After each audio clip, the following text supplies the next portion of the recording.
Bonjour à tous, Privet Druzia, Как dela, comment ça va? Bienvenue sur ma chaîne YouTube de Charles en Russie. Aujourd'hui, dans cette nouvelle vidéo, je vous emmène avec moi visiter les zones les plus dangereuses de Moscou. Est-ce qu'il y a vraiment de la criminalité? Est-ce qu'il y a des zones de non-droit? On va aller découvrir ça ensemble. Comme d'habitude, un grand merci pour le soutien que je reçois, tous les messages, j'essaie de répondre à tout le monde. Si vous aimez le contenu sur la Russie, n'hésitez pas à liker, à partager et à vous abonner. J'en profite pour vous dire, n'hésitez pas aussi à me suivre sur mes autres canaux parce qu'il y a chaîne YouTube qui saute en ce moment. J'ai Telegram, j'ai Odyssey, j'ai VK maintenant. Rejoignez-moi en masse parce que si ma chaîne YouTube elle saute, ça nous permet de rester en contact. On y va, let's go!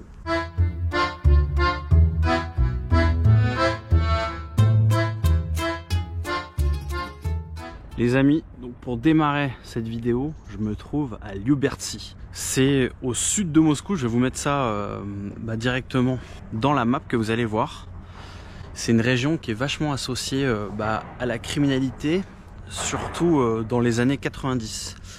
Le nom Lyuber, ça remonte dans les années aussi 1980. Les Lyuber, c'était des nationalistes pro-URSS. Ils étaient violents, mais c'était pas encore de la criminalité. La criminalité, elle remonte donc à 1990, à la chute de l'URSS. Quand l'économie de la Russie allait mal, la région et la banlieue de Lyubertsy s'est transformée. Il y a eu beaucoup de mafias, des pickpockets, des jeunes qui se faisaient une économie. Et donc c'était assez violent. Là je me trouve en plein cœur de Lyubertsy. L'idée c'est de voir est-ce que aujourd'hui c'est toujours dangereux, mais c'était donc un des quartiers les plus dangereux à Moscou. En 2000, il y a eu des aménagements pour améliorer le quartier et on va aller donc découvrir ça ensemble, marcher un peu dans la banlieue, dans le centre, puisque c'est quand même assez grand. Et là regardez donc à quoi ça ressemble, où je suis.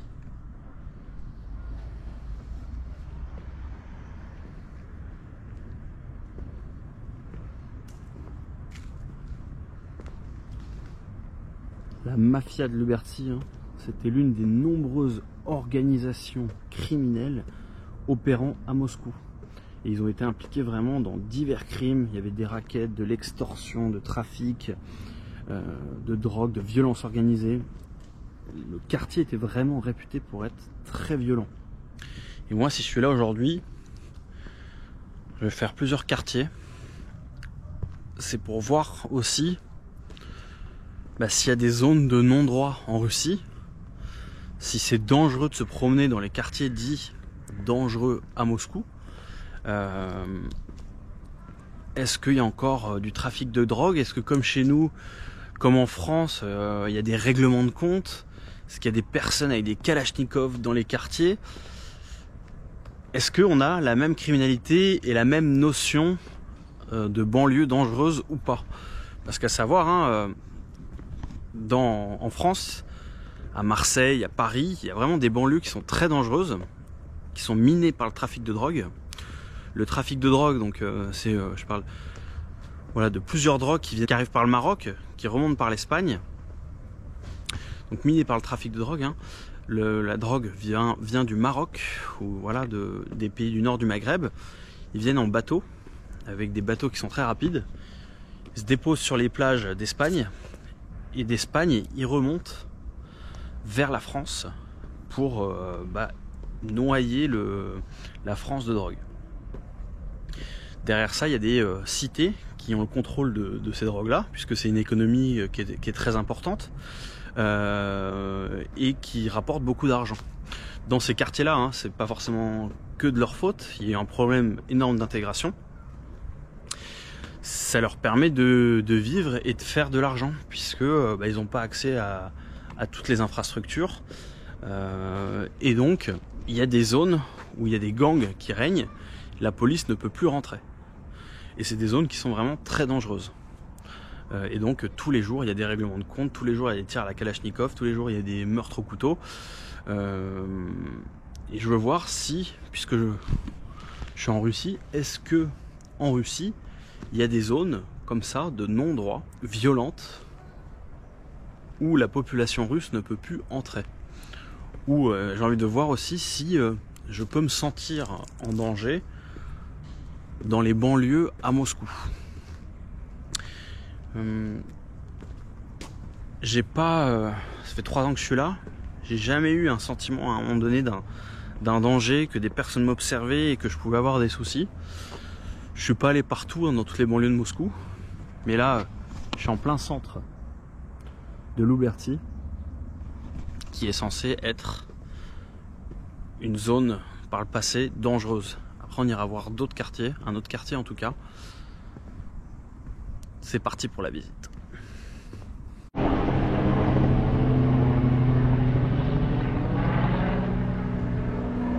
y a encore des jeux pour enfants, comme d'habitude, en Russie.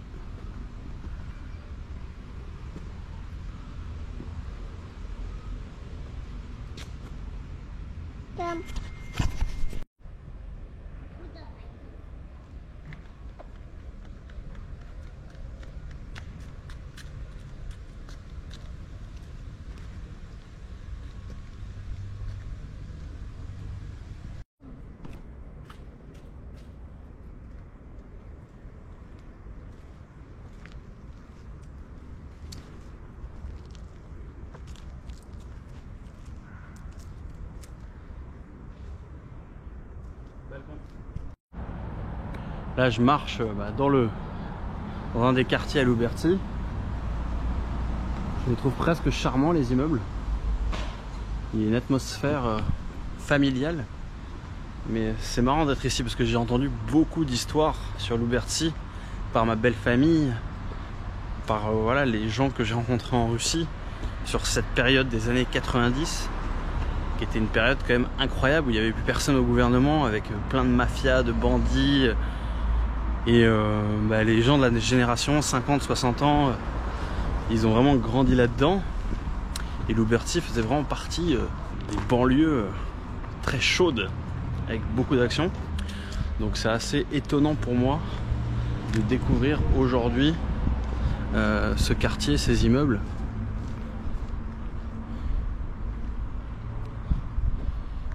Dans tout ce que je vois, c'est vrai qu'il n'y a pas beaucoup de tags aussi, c'est assez propre. Même là c'est propre. Mais il n'y a pas du tout ce sentiment de crainte, de peur qu'on peut imaginer dans d'autres pays.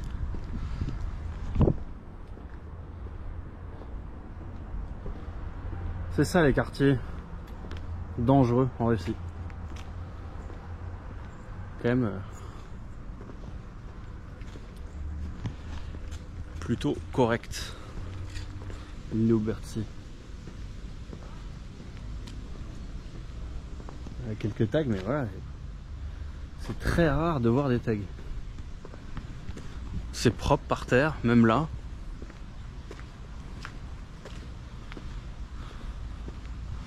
Le linge.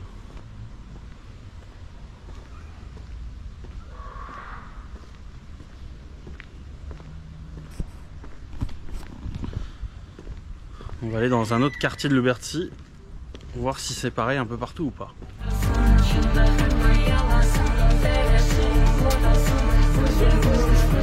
J'arrive dans une autre partie de Louberty avec des barres d'immeubles qui sont assez impressionnants. J'avais envie de vous les montrer. Et c'est typique SSSR. Et c'est vrai que quand je suis arrivé en Russie, ces immeubles qui sont très hauts, ça m'a vraiment impressionné.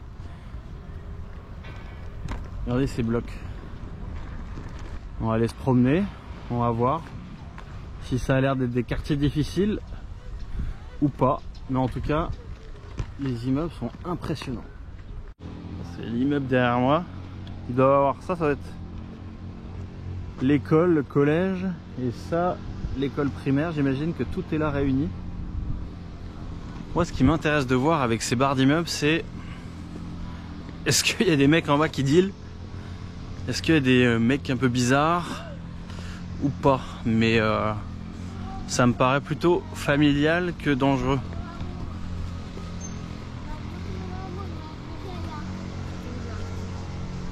Regardez. Il y en a du monde qui vit ici. Hein. mais c'est pas dangereux du tout.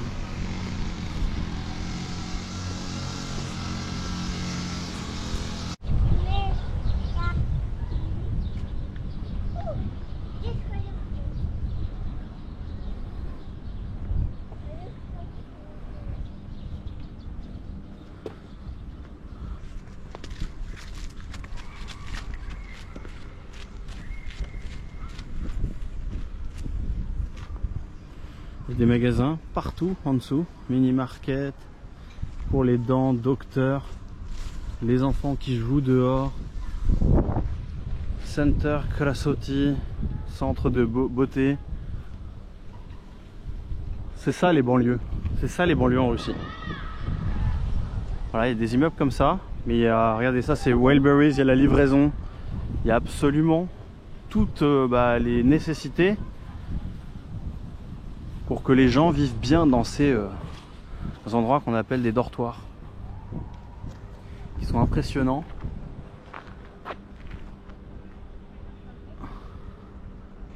Il y a vraiment tout ici. Et donc pas la même délinquance qu'on a chez nous. C'est ça que je voulais voir. Parce que là, depuis toute la journée que je visite, je ne vois aucun problème d'insécurité au sens où on peut se faire agresser gratuitement, un sentiment de pression, des gens bizarres et pourtant voilà, il y en a des barres d'immeubles,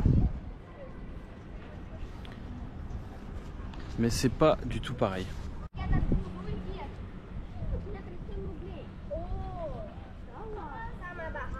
Ah, les enfants qui s'amusent, ils donnent à manger aux pigeons. Encore Ozon. Ozon, hein, c'est une marketplace. Vous pouvez commander tout ce que vous voulez et vous êtes livré en général en 24-48 heures. Donc ça change la vie aussi des habitants. Pas forcément besoin de se déplacer. Vous commandez ce que vous voulez et le lendemain vous venez le chercher ici. C'est quand même très confortable. Là, les enfants qui jouent. Et là, juste à côté, en Russie comme d'habitude, un magasin de fleurs. Là, les femmes, vous pouvez vous faire au beauty salon, vous faire les lèvres. Et après, les garçons peuvent vous offrir un bouquet de fleurs.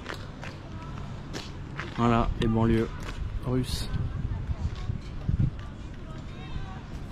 Là, on va aller se rendre dans un quartier qui est dit il y a 3 ans qui était le quartier le plus criminel de Russie. Je me rends là-bas, on va se balader et je vais essayer de comprendre aussi l'atmosphère.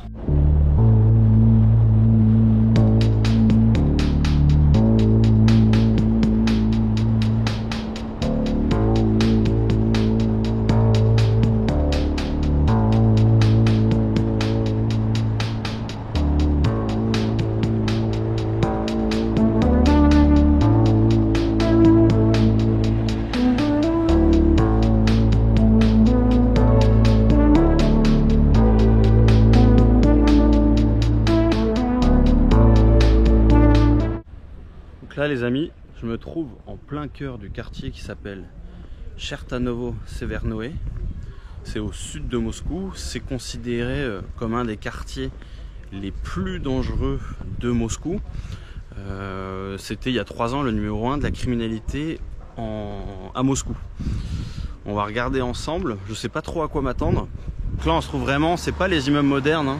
On va essayer de voir plusieurs régions.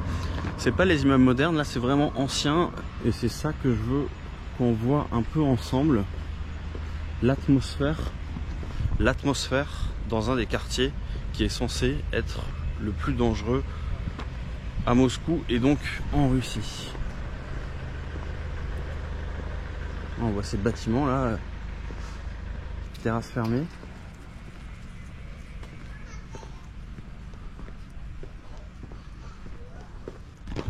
Je veux voir aussi si je peux avoir un sentiment d'oppression en marchant dans ces quartiers, si je peux me sentir aussi en danger ou pas.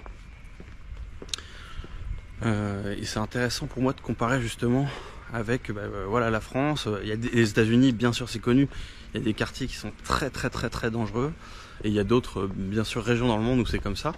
Et est-ce que en Russie c'est la même chose? Parce que dans le sentiment que j'ai, alors je vis pas dans ces quartiers, mais il n'y a pas la même dangerosité que on peut avoir chez nous.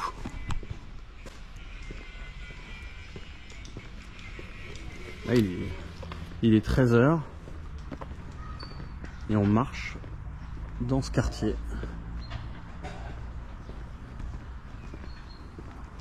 qui est donc un quartier ancien de Moscou.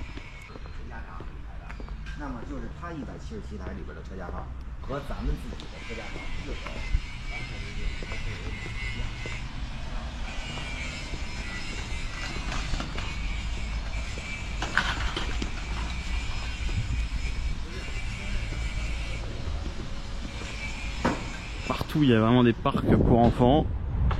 Ça c'est la Russie.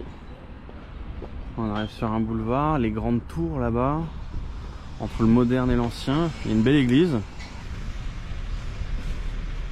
avec les bâtiments immenses.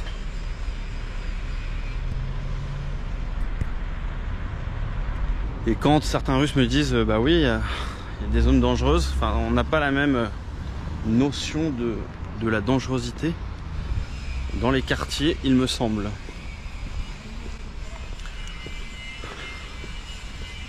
Hier c'était la cérémonie d'ouverture des Jeux Olympiques. Si certains l'ont regardé, dites-moi ce que vous en avez pensé. Si vous voulez voir ce que j'en ai pensé, n'hésitez pas à me suivre sur Telegram. Il y a mon lien Telegram en description. C'est très important de me suivre parce qu'il y a des chaînes sur YouTube qui sautent en ce moment. Donc c'est très important que si vous aimez le contenu sur la Russie, qu'on puisse garder un lien si jamais la chaîne venait à disparaître. Donc là je suis vraiment plein cœur du quartier. C'est très calme.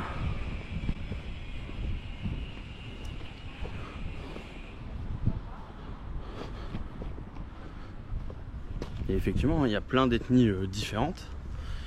Ouzbékistan, Tadjikistan, Kazakhstan, Turkménistan. Mais c'est plutôt calme.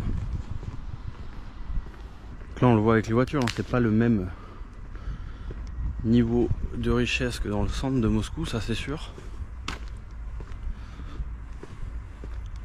Et il y a des infrastructures pour les jeunes, du sport pour les enfants.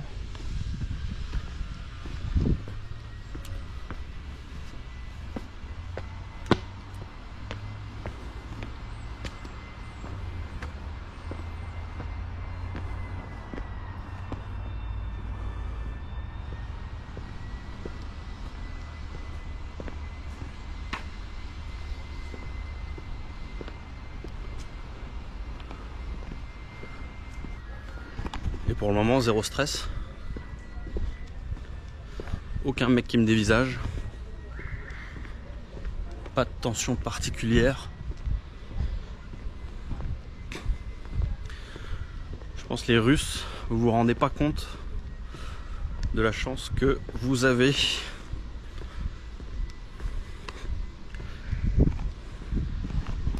C'est les immeubles comme ça, plutôt anciens. Et en fait, ils appellent ça en Russie, tout ce qui est autour de Moscou, ce qu'on peut comparer nous à nos banlieues, hein, ils appellent ça sleeping area, des zones dortoirs, où on vient dormir et la journée on va bosser à Moscou.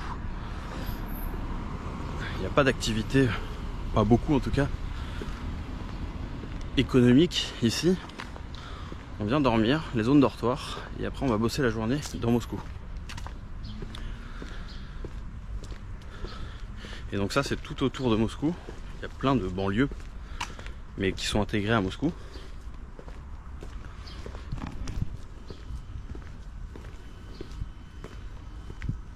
Les jeux pour les enfants encore.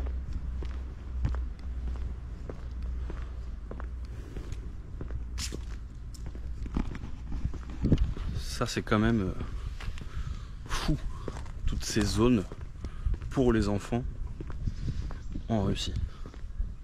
Tout est pensé pour eux, même dans les banlieues de Moscou. Et ça, je trouve ça vraiment très très cool. Après, les Russes, dites-moi, est-ce qu'il y a d'autres quartiers, là je vais en faire quelques-uns, est-ce qu'il y a des quartiers où ça existe, en Russie peut-être, où c'est vraiment dangereux d'y être, où il y a vraiment de la criminalité, où on peut ne pas y entrer? Est-ce que ça existe ou pas? J'ai pas cette impression, mais je connais pas toute la Russie, c'est immense. Peut-être qu'il y a des villes où c'est plus dangereux que d'autres. Là les amis, je suis toujours dans le cœur de Chertanovo. Regardez les bâtiments qui sont autour, hein.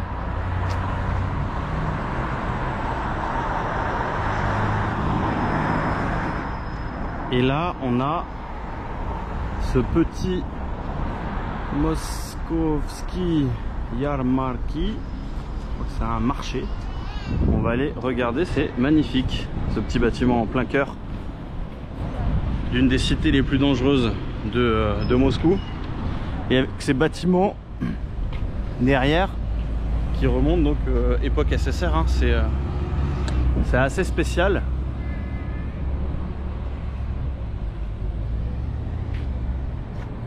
Et là il y a ce beau bâtiment ancien. On se rend à l'intérieur pour voir à quoi ça ressemble. C'est trop beau.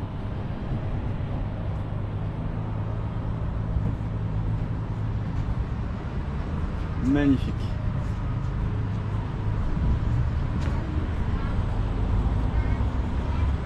Certains connaissent ce marché là?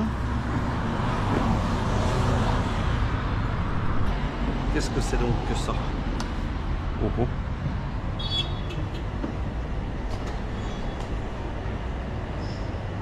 Du miel. Bon, c'est un peu vide.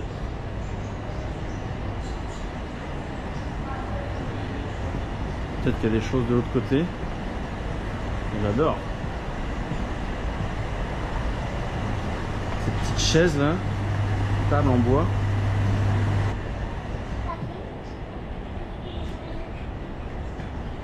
Ça c'est très classique de retrouver des stands comme ça en Russie, avec des fruits secs.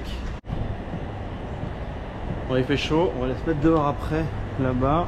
On va aller commander une boisson.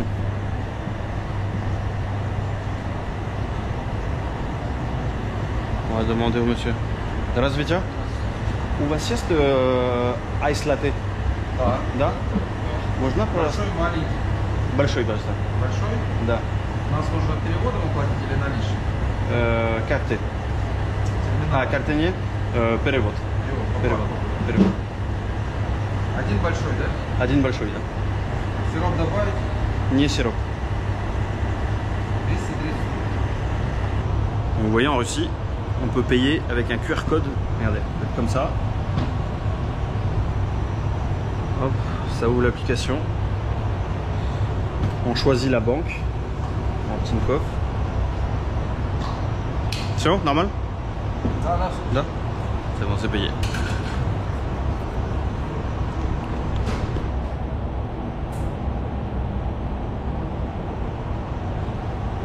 Sympa. On monte sur la map où on est.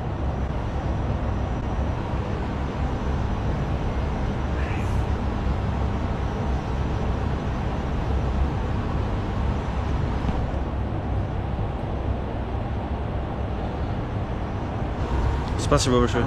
До свидания. Un petit ice latte. Santé les gars.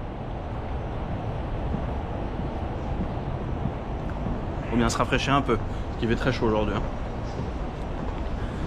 Là l'été est chaud bouillant en Russie, à Moscou. Et là, regardez, je reprends la sortie. Je sors. Tac. C'est ouf. Vous avez les buildings SSR, ce marché traditionnel qui est magnifique, et la place pour les jeux pour enfants. Il y a vraiment plein de jeux pour enfants, c'est fou. Qui est moderne, hyper propre. Regardez le sol là qui est très joli aussi. Et là c'est les jeux pour les enfants et qui sont assez modernes.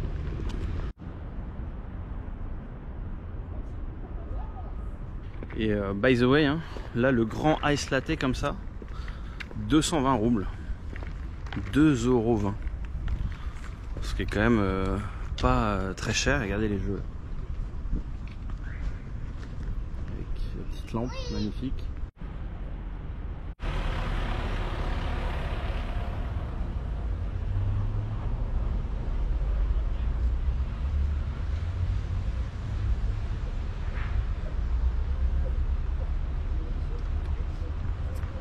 Voilà les amis, c'est tout pour cette vidéo. J'espère que vous avez aimé ce contenu et compris un peu l'ambiance des banlieues en Russie, qui sont quand même complètement différentes de chez nous en France. À l'heure où vous me regardez, je suis en Carélie pour vous sortir quelques vlogs, j'espère incroyables, sur la nature du Nord. J'ai hâte de vous montrer ça. Vous verrez ça, première vidéo, à partir de lundi prochain. Si vous aimez le contenu sur la Russie, n'hésitez pas à liker, à partager et à vous abonner. Et si vous le pouvez, n'hésitez pas à soutenir la chaîne. J'ai beaucoup de projets qui arrivent. Ça demande quand même des financements. Voilà un petit geste, tous les gestes comptent. Je vous dis à très bientôt. Ciao.